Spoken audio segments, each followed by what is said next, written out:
This is With an Ohio Bias, a podcast for real fans with D and Jake. How can you be the unanimous best MVP and have another player on your team make you worse?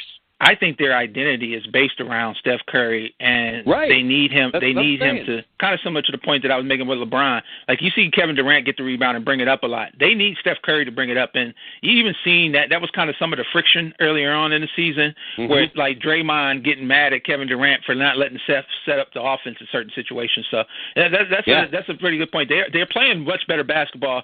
Now, it took them a while to get there, but they have found their loop, and he's activated that Steph Curry, gummy berry juice. You know what I mean? So he's bouncing around here and there and everywhere, even dunking the basketball a couple of times on some of these breakaways.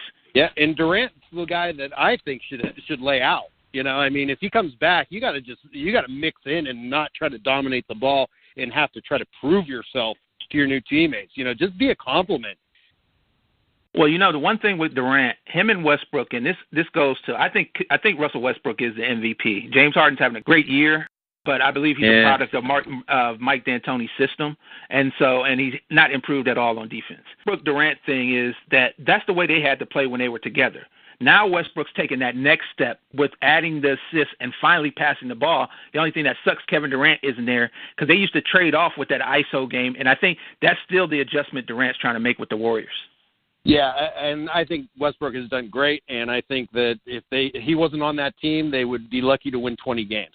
But at the same time, I really think this triple-double thing, especially in the second half of this season, it has been gift-wrapped to him by his teammates. I mean, I see guys jumping out of the way for rebounds for Russell Westbrook. I see Russell giving up easy shots to make a pass to get an assist.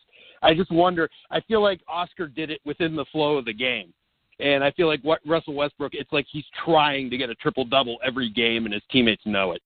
Let me ask you this question, though. Did you see that when they made the run and they were in the finals against Miami, would Russell Westbrook make an easy pass?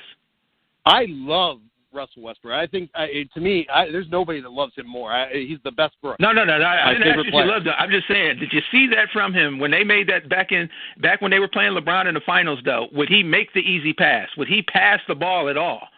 No, he wants to make the play. But that's what's changed now. And even though that he's padding these numbers a little bit, I'll agree with that. But he's seeing the game at a different level now, and I think that's going to serve his career better. But that's why he's the MVP to me, because his game is actually maturing. He's passing the ball. It used to be so frustrating watching him play, especially in crunch time, and not pass the ball to a guy and make the easy play. But I think that's a product of losing Kevin Durant as well. I think it's a blessing in disguise, honestly. I think that's been the greatest thing. But I don't think he was capable. I think he was confused as to what to do with Kevin Durant on the floor. I think now that Kevin Durant's off the floor, it's his team and he knows it. And he's still gonna play at 100 miles per hour, but he's going to make a few more better looks because he now doesn't have any insecurity or doesn't know when he should relinquish the ball or the game to Kevin Durant. I think all of that plays into it, and there's no doubt he's a great player.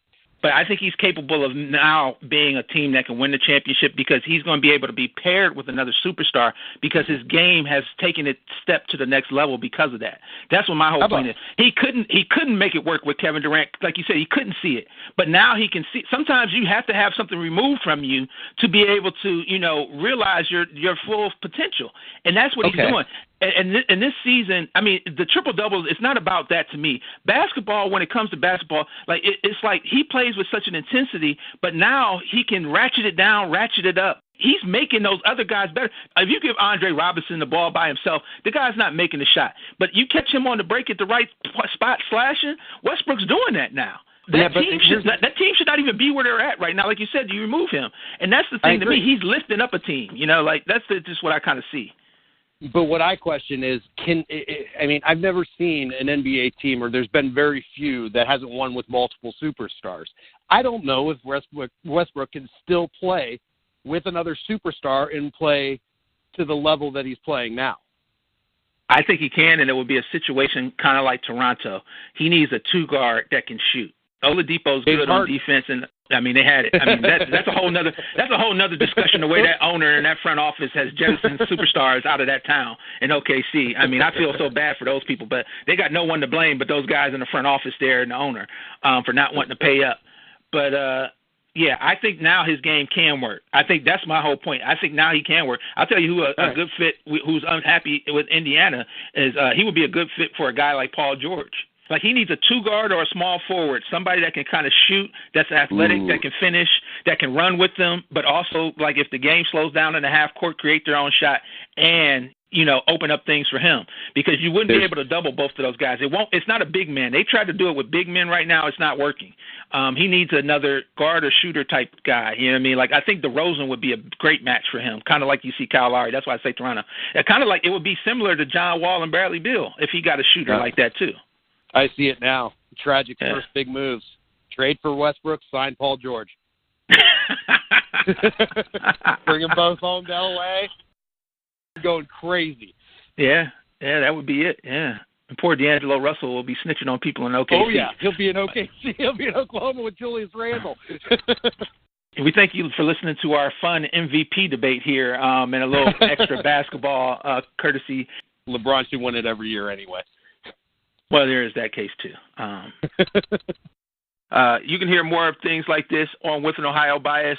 Be checking us out, WithAnOhioBias.com. You can find us on iTunes, the full podcast on iTunes. Just search With an Ohio Bias. Give us a like, subscribe, and write us a review even. And we would really appreciate that. Thanks for listening, and we will talk at you next time.